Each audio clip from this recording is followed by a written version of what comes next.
Oi, gente, capítulo 16, bora lá? E falou o Senhor a Moisés, depois que morreram os filhos de Arão, quando se chegaram diante do Senhor e morreram. Disse, pois, o Senhor a Moisés: Dize a Arão, teu irmão, que não entre no santuário em todo o tempo, para dentro do véu, diante do propiciatório que está sobre a arca, para que não morra, porque eu apareço na nuvem sobre o propiciatório. Com isso, Arão entrará no santuário, com um novilho para expiação do pecado e um carneiro para o holocausto. Vestirá ele a túnica santa de linho, e terá ceroulas de linho sobre a sua carne, e cingir-se-á com um cinto de linho, e se cobrirá com uma mitra de linho. Estes são vestidos santos, por isso banhará a sua carne na água e os vestirá. E da congregação dos filhos de Israel tomará 2 bodes para expiação do pecado, e um carneiro para o holocausto. Depois Arão oferecerá o novilho da expiação, que será para ele, e fará expiação por si e pela sua casa. Também tomará ambos os bodes e os porá perante o Senhor, à porta da tenda da congregação. E Arão lançará sorte sobre os 2 bodes, uma sorte pelo Senhor e a outra sorte pelo bode emissário. Então Arão fará chegar o bode sobre o qual cair a sorte pelo Senhor, e o oferecerá para expiação do pecado. Mas o bode sobre que cair a sorte para ser bode emissário, apresentar-se-á vivo perante o Senhor, para fazer expiação com ele, para enviá-lo ao deserto como bode emissário. E Arão fará chegar o novilho da expiação, que será para ele, fará expiação por si e pela sua casa, e degolará o novilho da expiação, que é para ele. Tomará também o incensário cheio de brasas de fogo do altar, de diante do Senhor, e os seus punhos cheios de incenso aromático moído, e o meterás dentro do véu. E porá o incenso sobre o fogo perante o Senhor, e a nuvem do incenso cobrirá o propiciatório que está sobre o testemunho, para que não morra. E tomará do sangue do novilho, e, com o seu dedo, espargirá sobre a face do propiciatório, para a banda do oriente, e perante o propiciatório espargirá 7 vezes do sangue com o seu dedo. Depois degolará o bode da expiação, que será para o povo, e trará o seu sangue para dentro do véu, e fará com o seu sangue como fez com o sangue do novilho, e o espargirá sobre o propiciatório e perante a face do propiciatório.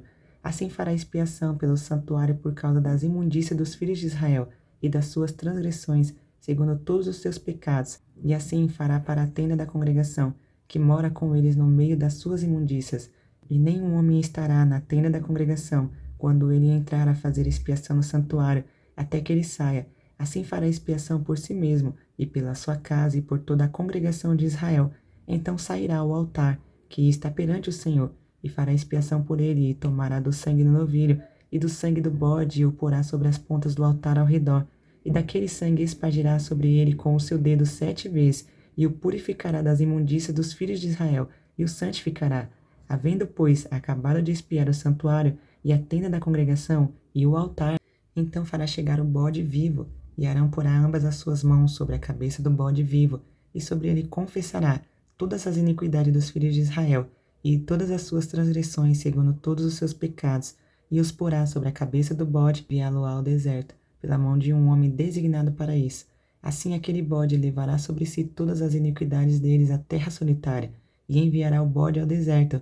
Depois Arão virá à tenda da congregação, e despirá os vestidos de linho que havia vestido quando entrara no santuário, e ali os deixará, e banhará a sua carne em água no lugar santo, e vestirá os seus vestidos. Então sairá, e preparará o seu holocausto e o holocausto do povo, e fará expiação por si e pelo povo. Também queimará a gordura da oferta pela expiação do pecado sobre o altar. E aquele que tiver levado o bode, que era bode emissário, lavará os seus vestidos e banhará a sua carne em água, e depois entrará no arraial. Mas o novilho da expiação e o bode da expiação do pecado, cujo sangue foi trazido para fazer expiação no santuário, serão levados fora do arraial. Porém as suas pernas, a sua carne e o seu esterco queimarão com fogo, e aquele que os queimar lavará os seus vestidos e banhará a sua carne em água, e depois entrará no arraial.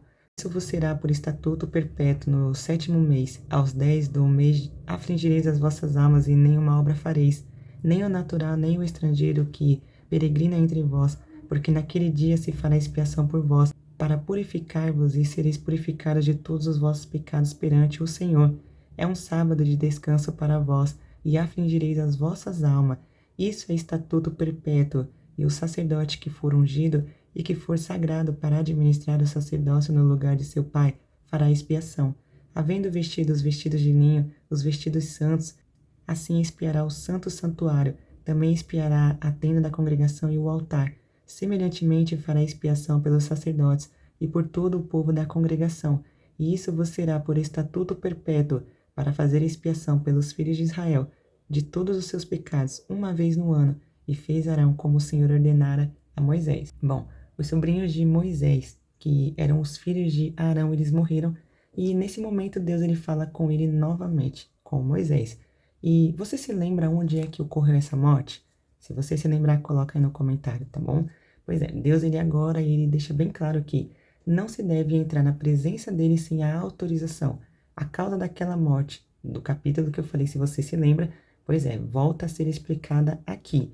Então perceba que o texto ele mostra que o primeiro sacrifício que o Arão ele deve fazer é por ele mesmo e depois pela sua família. Você vai precisar lembrar disso quando nós chegarmos a partir do livro de Hebreus e os demais. O sacerdote ele tinha todo um preparo pessoal antes de realizar os sacrifícios e tudo precisava ser feito com cuidado e reverência. E por fim, o bode, como nós já vimos antes, é aquele sobre o qual se impunham as mãos, transferindo simbolicamente os pecados do povo. Ele era levado vivo ao deserto e deixado lá, longe da comunidade. Quem conduzia esse bode precisava se banhar e trocar as suas vestes. Bom, tudo isso deveria ser feito como um estatuto perpétuo, ordem que o Senhor deixou para o povo. Amém? Esse é o capítulo 16 e eu te vejo no próximo capítulo, em nome de Jesus.